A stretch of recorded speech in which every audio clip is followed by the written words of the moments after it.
not a self-made patriarch, but one who had received the sixth patriarch's certification and permission to teach. "Go and teach elsewhere," said the master. "You should not stay here with me but should go in such and such a direction to be a teaching master. Do not let the Dharma become extinct." Xingsu received the robe and bowl and carried the transmission of the lamp of the wonderful Dharma. The posthumous title was conferred by the emperor. Xingsu was given the name Hung Qi, extensive crossing, just as the sixth patriarch received the name Ta Chien, great mirror. Dhyana Master Hsiang. Sutra. Dhyana Master Hsiang was the son of the Tu family in Chen Chiao. He first visited National Master and of Sung Mountain, who told him to go to Tzaoshi to pay homage. When he arrived, he bowed, and the master asked him, "What has come?" He replied, "Sung Shan." The master said, "What thing is it and how does it come?" He replied, "To say that it is like a thing is to miss the point." The master said, "Then can there still be that which is cultivated and certified?" He replied, "Cultivation and certification are not absent, but there can be no defilement." The master said, "It is just the lack of defilement of which all Buddhas are mindful and protective. You are like that, and I am like that, too." In the West, Prajnatara predicted that a colt would run from under your feet, trampling and killing people under heaven. You should keep that in mind, but do not speak of it too soon. Hsiang suddenly understood. Accordingly he waited upon the master for 15 years, daily penetrating more deeply into the profound and mysterious. He later went to Nanyao where he spread the Dhyana school.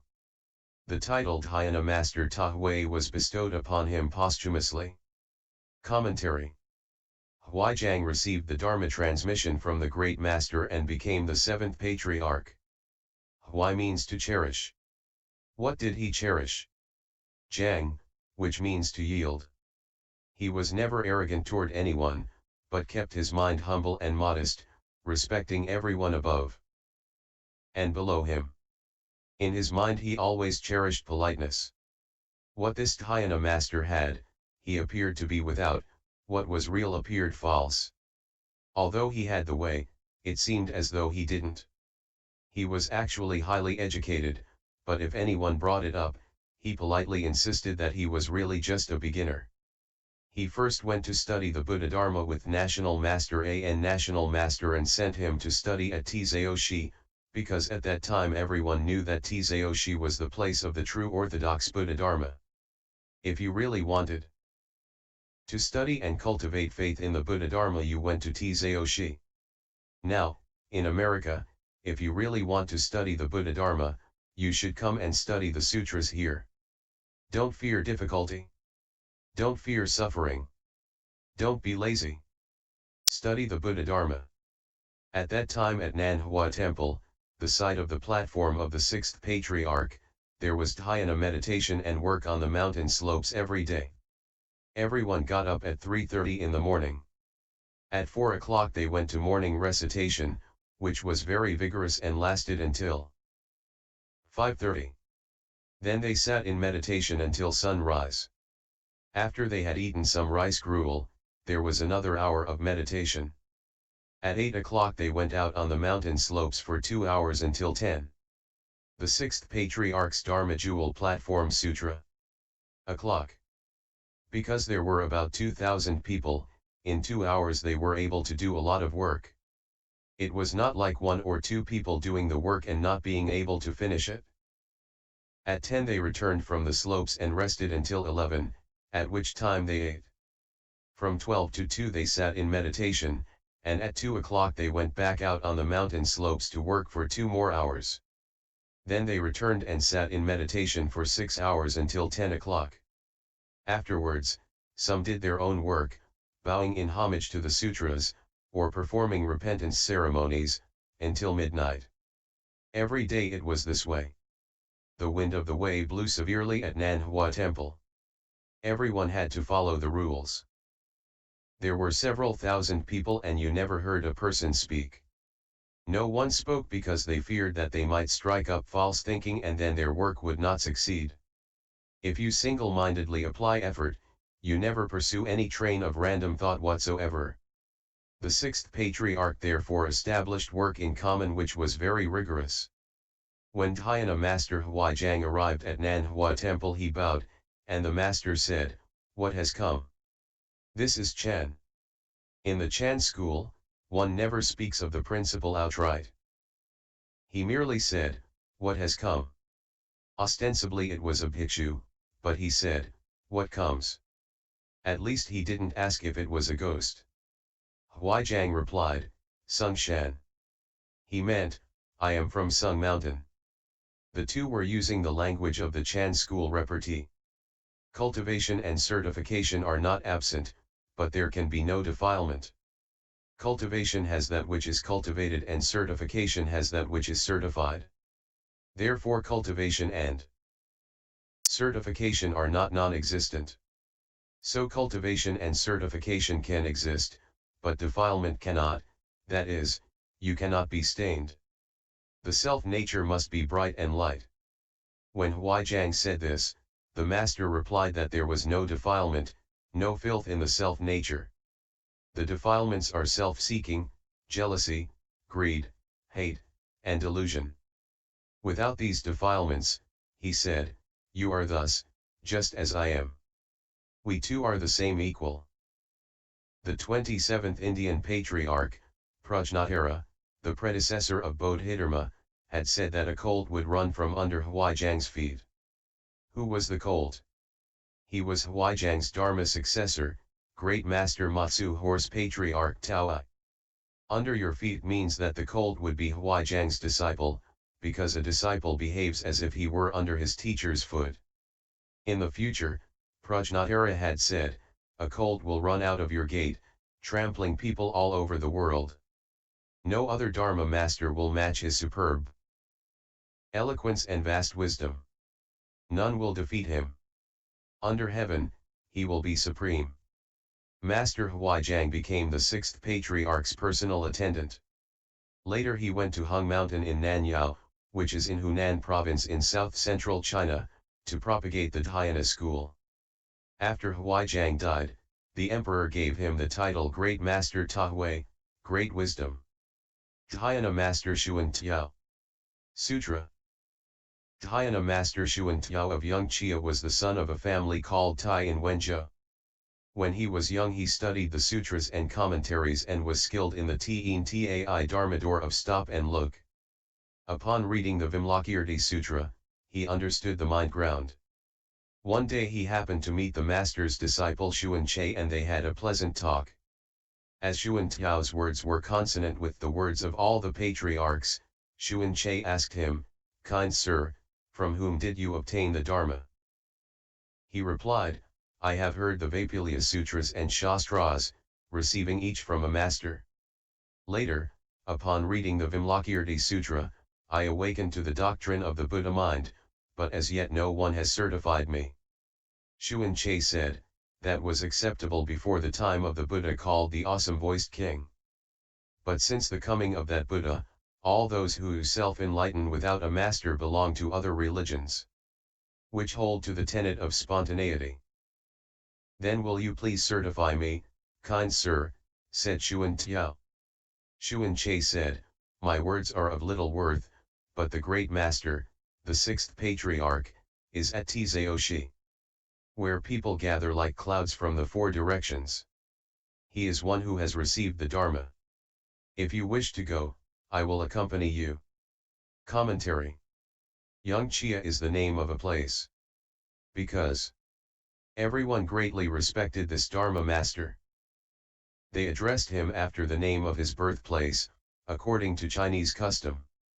When he was young, Yangchia investigated the Buddhist sutras and the commentaries written by the patriarchs. When he read the Vimalakirti Sutra, he understood the Dharmador of his own mind ground. One day he had a chat with the sixth patriarch's disciple Hsuan Chiao, and Hsuan Chiao found that their views were in agreement and that they both agreed with the principles of the patriarchs. Supposing him to be a member of his own school, Hsuan Chiao asked, "Who transmitted Our Dharma to you, great Master Hsuan Chiao. Who certified you? When he learned Hsuan Chiao had enlightened himself by reading Vimalakirti Sutra, he said, before the time of awesome-voiced King Buddha, that would have been all right.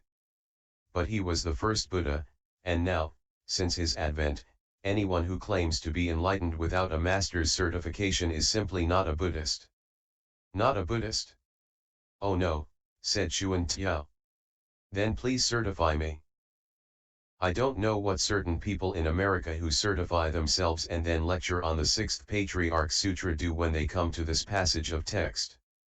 How do they explain it? Awesome-voiced King Buddha's name means that the sound of his voice penetrates to the most remote places, through the wind and light to the original ground. I can't certify you, said Hsuan Chiao, because I don't have the authority. Besides, it's not certain that I myself am enlightened. However, the sixth patriarch is at Nanhua Temple. The fifth patriarch has transmitted both the Dharma and Bodhidharma's robe and bowl to him. Sutra. Thereupon Hsuan Chiao went with Hsuan Chiao to call upon the master. On arriving, he circumambulated the master 3 times, shook his staff, and stood in front of him. The master said, inasmuch as a Shramana has perfected the 3,000 awesome deportments and the 80,000 fine practices, where does this virtuous one come from and what makes him so arrogant? Hsuan Chiao said, the affair of birth and death is great and impermanence comes quickly. The master said, why not embody non-production and understand that which is not quick? He replied, the body itself is not produced and fundamentally there is no quickness. The master said, so it is, so it is. Commentary. When the two arrived at Tzaoshi, Hsuan Chiao marched around the sixth patriarch 3 times, pounded his tin staff into the ground, and stood there as if angry. The sixth patriarch politely asked, how did you get here and why are you so obnoxious? One who has left home has perfected the 3,000 awesome deportments and the 80,000 fine practices, and yet you didn't even bow to me. There are 250 deportments for each of the 4 body postures, standing, sitting, walking, and lying down. These 1,000 comportments multiplied by the past, present, and future make 3,000. There are actually 84,000 fine practices, although the text here gives the number as 80,000. Hsuan Chiao said, I act this way because birth and death is a serious problem and one never knows when the ghost of impermanence will pay his inevitable call. It all happens very fast, you know. What Hsuan Chiao actually meant was, I am trying to end birth and death and I have no time for good manners. Besides, I put that sort of thing down. Then why don't you think of a way to embody and comprehend that which is not produced and to understand what is not quick, said the master. You should be clear about the principles of non-production and quickness. The body itself is not produced, said Hsuan Chiao, and, fundamentally the understanding is without quickness. That is, if I clearly understand birth and death, then there is no birth and death, and if I maintain that clear understanding, then in fact there is no quickness. Why then should I fear the ghost of impermanence? Seeing that he understood, the sixth patriarch certified him saying, right. Good work. It's just as you say. Sutra. Hsuan Chiao then made obeisance with perfect, awesome deportment. A short while later he announced that he was leaving and the master said, aren't you leaving too quickly? He replied, fundamentally I don't move, how can I be quick? The master said, who knows you don't move? He replied, kind sir, you yourself make this discrimination. The master said, you have truly got the idea of non-production. But does non-production possess an idea? Asked Hsuan Chiao. If it is without ideas, then who discriminates it? Said the master. What discriminates is not an idea either, he replied. The master exclaimed, good indeed. Please stay for a night. During his time he was called the One Enlightened Overnight, and later he wrote the Song of Certifying to the Way, which circulated widely in the world. His posthumous title is Great Master Wu Hsiang, and during his lifetime he was called Chen Chiao. Commentary. The Master and Hsuan Chiao carried on some repartee. Your eloquence indicates that you have truly understood the idea of non-production, said the Master. How can non-production have an idea? Hsuan Chiao replied. Without ideas, who could discriminate it, said the Master. Hsuan Chiao said, although there is discrimination, it is not done on the basis of the mind's ideas, it is not the intellect engaging in intellection which discriminates. Rather, it is the Buddha's wonderful observing wisdom which has no need to resort to the process of reasoning and which yet knows everything. Therefore, what discriminates is not an idea either. You're absolutely right, said the Master. Hsuan Chiao stayed one night at Nanhua Temple and became enlightened, so everyone called him the One Enlightened Overnight. Later on, he wrote the Song of Certifying to the Way, which I am sure you all know. It begins.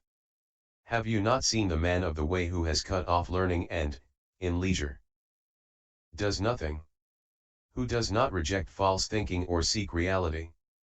For him, the real nature of ignorance is the Buddha nature. And the empty body of illusion is the Dharma body. After he died, the emperor gave him the title, Wu Hsiang, which means, without marks, and his contemporaries called him Chen Chiao, true enlightenment. Dhyana Master Chi Huang. Sutra. Dhyana cultivator Chi Huang had formerly studied under the fifth patriarch and said of himself that he had attained to the right reception. He lived in a hut, constantly sitting, for 20 years. In his travels, the master's disciple Hsuan Che reached Hoshuo, where he heard of Chi Huang's reputation. He paid a visit to his hut and asked him, "What are you doing here?" "Entering concentration," replied Chi Huang. Hsuan Che said, "You say you are entering concentration. Do you enter with thought or without thought? If you enter without thought, then all insentient things, such as grass, trees, tiles, and stones, should likewise attain concentration. If you enter with thought, then all sentient things which have consciousness should also attain concentration." Chi Huang said, "When I properly enter concentration I do not notice whether I have thought or not." Hsuan Che said, "Not to notice whether or not you have thought is eternal concentration. How can you enter it or come out of it? If you come out of it or enter it, it is not the great concentration."